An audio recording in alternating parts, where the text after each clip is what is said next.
दोस्तों स्वागत है आपका एक नए क्लास में। भाई अगले क्लास में हम लोग बात करने वाले हैं एटॉमिक ऑर्बिटल्स के बारे में। जो लोग भी फर्स्ट सेमेस्टर में हो भाई एक एक चीज कनेक्ट करते हुए चल रहे हैं। अभी हम लोग आज पढ़ेंगे एटॉमिक ऑर्बिटल्स, कल हम लोग पढ़ेंगे अफबाऊ का नियम, परसों पढ़ेंगे पोलराइजेबिलिटी यानी फजांस रूल। सब एक दूसरे से कनेक्टेड है भाई, ठीक है। तो बहुत इंपॉर्टेंट टॉपिक है, पेपर में ये 3 से 5 नंबर में आपको मिल सकता है। 11th-12th में आपने पढ़ा हुआ है, बहुत ही आसान है, चुटकियों में आपको समझा देंगे, उसके बाद पीछे पीडीएफ जो लगी है वो बता देंगे भैया। चलो शुरू करते हैं। आज सुबह से बहुत हड़बड़ में मचे रहे भैया, ठीक है, और कोई क्लास नहीं पढ़ा, ना फिफ्थ कुछ भी नहीं, सिर्फ ऑफलाइन पढ़ाया और ये पहली वीडियो बना रहे हैं। राम जी ने चाहा तो पब्लिक हो जाएगी भाई, ठीक है। तो चलिए शुरू करते हैं, काम तो चलता रहेगा। मेरा मानना जहां तक रास्ता दिख रहा वहां तक चलो, फिर आगे और चलेंगे। आज कोई शॉर्ट वीडियो भी आपको नहीं दिख पाई होगी, काफी बड़ी समस्या में आज फंस गए थे। खैर भाई क्या होता है एटॉमिक ऑर्बिटल समझो। भाई देखो परमाणु के 2 मॉडल दिए गए। सर जी परमाणु क्या होता है? परमाणु माने एटम होता है। सर जी एटम क्या होता है? इस दुनिया में जितनी भी चीजें हैं सब छोटे छोटे पार्टिकल से मिलकर बनी हैं, जिन्हें एटम कहते हैं। जैसे ये माइक लगा हुआ है, एटम से मिलकर बना है। ये लाइट है, एटम से मिलकर बनी है। ये फोन है, ये पेन है, या जो भी कुछ है, ये फोन दिखाई दे रहा है, पेन दिखाई दे रहा है, ये सब कुछ भैया छोटे छोटे पार्टिकल से मिलकर बना हुआ है, जिसे हम लोग एटम या परमाणु कहते हैं, ठीक है। अब ये जो परमाणु समझ में आ गया कि छोटे छोटे पार्टिकल्स हैं। ये जो छोटे छोटे पार्टिकल्स हैं, इनके 2 कॉन्सेप्ट हैं। जो पुराने जमाने वाला कॉन्सेप्ट था उसमें कहा गया कि परमाणु भी 2 भागों से मिलकर बना है। एक भाग कहलाता है उसका नाभिक। नाभिक में रहते हैं प्रोटॉन और न्यूट्रॉन, और चारों तरफ चक्कर लगाते हैं भाई इलेक्ट्रॉन। चारों तरफ चक्कर कौन लगाते हैं? इलेक्ट्रॉन लगाते हैं। जिनमें चक्कर लगाते हैं इलेक्ट्रॉन उन्हें कहते हैं कोश। क्या कहते हैं भाई? कोश। लिखते हैं KLMN से, KLMN से। ध्यान से मेरी बात सुनो, ये पुराना कॉन्सेप्ट है कि परमाणु में नाभिक के चारों तरफ इलेक्ट्रॉन चक्कर लगाते हैं। जिनमें इलेक्ट्रॉन चक्कर लगाते हैं उन्हें कोश कहते हैं भाई, ठीक है। KLMN से लिखते हैं। नया कॉन्सेप्ट कहता है कि परमाणु में नाभिक के चारों तरफ कुछ ऐसे 3D क्षेत्र पाए जाते हैं। 3D समझते हो? जैसे ये क्लास 3D है, इसमें लंबाई भी है, चौड़ाई भी है, ऊंचाई भी है। इसके अंदर हम भाई जा इलेक्ट्रॉन घूम रहा है भैया, ये देखो। तो नया वाला कॉन्सेप्ट कहता है कि नाभिक के चारों तरफ कुछ ऐसे 3D क्षेत्र पाए जाते हैं जिनमें इलेक्ट्रॉनों के पाए जाने की संभावना होती है, पॉसिबिलिटी होती है। वहां पर इलेक्ट्रॉन हो भी सकता है, नहीं भी हो सकता है, समझना भैया। तो जो ऐसे क्षेत्र होते हैं उन्हें कहते हैं उपकोश। यानी जहां पर मोटा मोटा समझो, पीछे की कहानी भूलो, मोटा मोटा समझो, जहां पर इलेक्ट्रॉनों के पाए जाने की संभावना होती है उसे हम लोग सबशेल यानी उपकोश कहते हैं।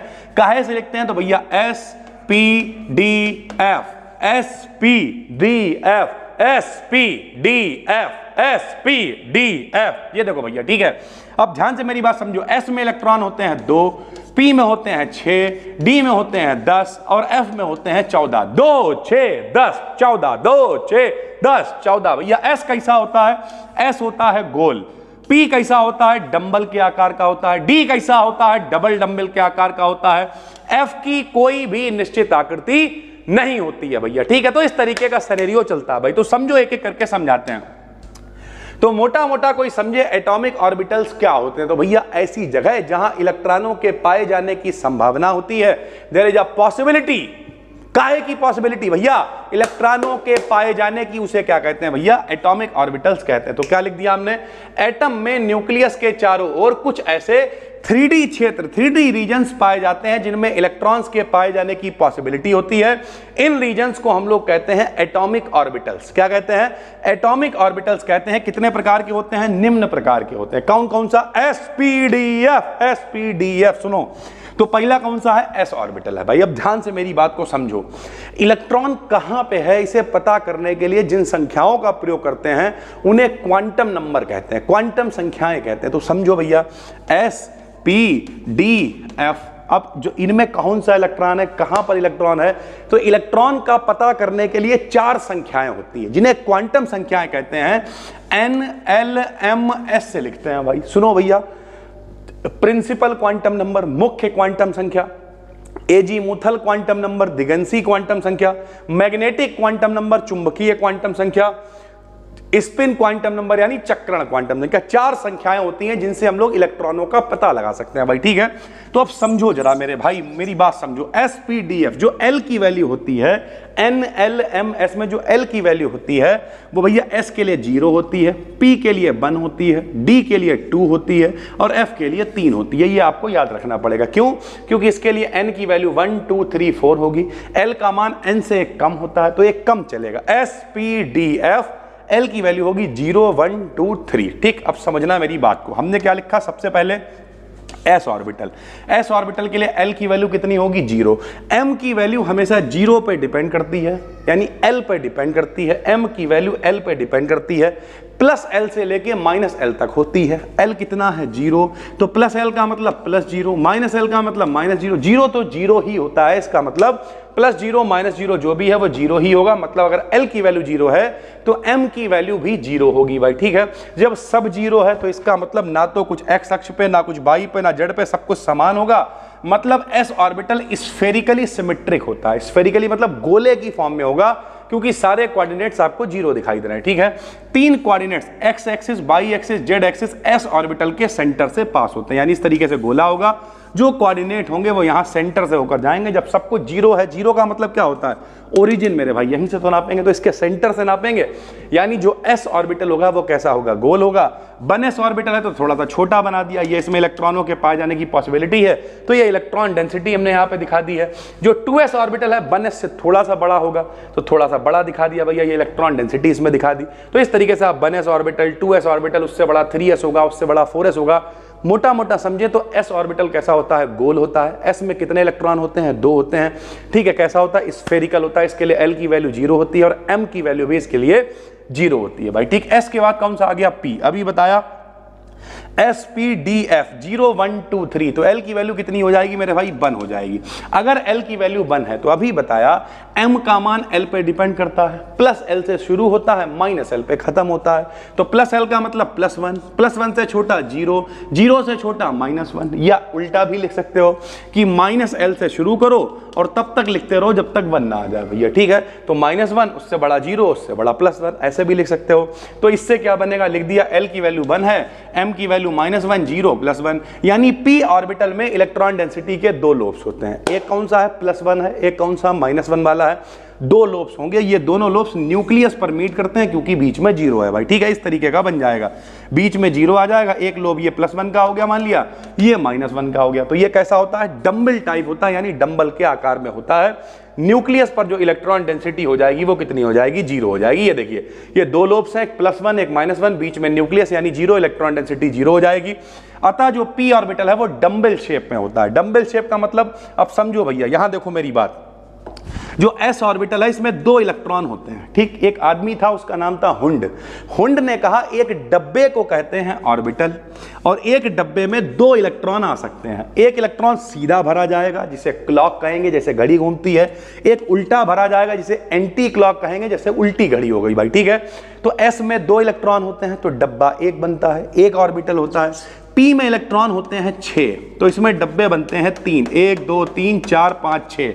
P में 6 इलेक्ट्रॉन होते हैं। ऐसे D में 10 इलेक्ट्रॉन होते हैं, तो इसमें ऑर्बिटल यानी डब्बे बनते हैं 5, क्योंकि एक डब्बे में 2 इलेक्ट्रॉन आते हैं भाई, ठीक है। तो S ऑर्बिटल में तो एक ही डब्बा है, तो एक ही गोला बना के छोड़ दिया। P में डब्बे बनते हैं 3, क्योंकि 6 इलेक्ट्रॉन है, तो 3 का मतलब हो गया PX, PY और PZ। इस तरीके से चीजें चलती हैं। तो देखो भैया, ये तो S ऑर्बिटल है, गोल है, तो भैया ये गोला बना दिया, इसी के सेंटर से X अक्ष, Y अक्ष, Z अक्ष सब इसी से जा रही हैं। लेकिन जो P वाला, इसमें देखो, ये देखो, ये PX वाला हो गया, यहाँ X अक्ष दिखा दी, ये PY वाला हो गया, ठीक है। ऐसे ये PZ दिखा दिया। एक लोब कैसा है? प्लस है, एक लोब कैसा है? माइनस है। तो इस तरीके से S हो जाता है गोल और P हो जाता है भाई डंबल की फॉर्म में भैया, ठीक है। वैल्यू की बात करें तो अगला आ गया D ऑर्बिटल। D ऑर्बिटल कैसा होगा भाई? बता चुके हैं, SPDF। D होता है डबल डंबल। L की वैल्यू S के लिए कितनी थी भाई? SPDF, L की वैल्यू इसके लिए 0 1 2 3, इसके लिए वैल्यू कितनी हो गई 0, इसके लिए कितनी हो गई 1, इसके लिए कितनी हो गई 2 हो गई वैल्यू। तो इसके लिए हम लोग L की वैल्यू कितनी ले लेंगे 2 ले लेंगे। M की वैल्यू L पर डिपेंड करेगी, माइनस से शुरू करो प्लस पे खत्म कर दो, क्या आएगा बताओ, -2 से छोटा से बड़ा, -1 से बड़ा, 0 से बड़ा, +1 से बड़ा, +2, चाहो +2 से शुरू करो, -2 पे खत्म करो। इस तरीके से वैल्यूज निकालते। कितनी वैल्यू हो गई भैया 5 वैल्यू हो गई। तो इसमें ऑर्बिटल कितने होंगे 5 होंगे। तो स्ट्रक्चर कितने बनेंगे 5 बनेंगे। कौन से स्ट्रक्चर होंगे 5, तो dxy dyz dzx dx² y² और dz² बनेगा भाई, ठीक है। जो ये वाले x y yz और dzx ये कैसे बनेंगे भैया, नाम से ही पता चला दो एक्सिस हैं, समझो एक्स वाई, तो एक्स और वाई के बीच में दोनों लोब आएंगे भाई, ठीक है। डबल डंबल होगा, पहला वाला कैसा था डंबलाकार था डंबल, ये वाला कैसा होगा डबल डंबल हो जाएगा, ठीक है। तो देखो कैसे डबल डंबल बनेगा, देखो dxy, तो ये आ गया x, ये आ गया y, इसके बीच में एक लोब, इसके बीच में एक लोब, ठीक है। ऐसे ही yz, तो ये y है z, ये हो गया y, ये हो गया z। ऐसे ही zx, ये हो गया z, ये x, ये हो गया z, ये हो गया x, ठीक है भाई। तो 3 तो इस तरीके से बन जाते हैं। चौथा होता है x² y², ये देखो ये वाले एक्सिस के बीच में आ रहा है x z, तो x और z के बीच में आए हैं ये। लेकिन जो x² y² जो चौथा वाला इसका ऑर्बिटल होगा x² y², ये एक लोब आएगा पूरा x के ऊपर, समझो भाई। ये वाला आएगा x के ऊपर, ये देखो x के ऊपर आया भाई, ठीक है। ये वाला आएगा y के ऊपर, ये देखो y वाला आ गया भाई, ठीक है। इस तरीके से सिनेरियो चलेगा चौथा वाला।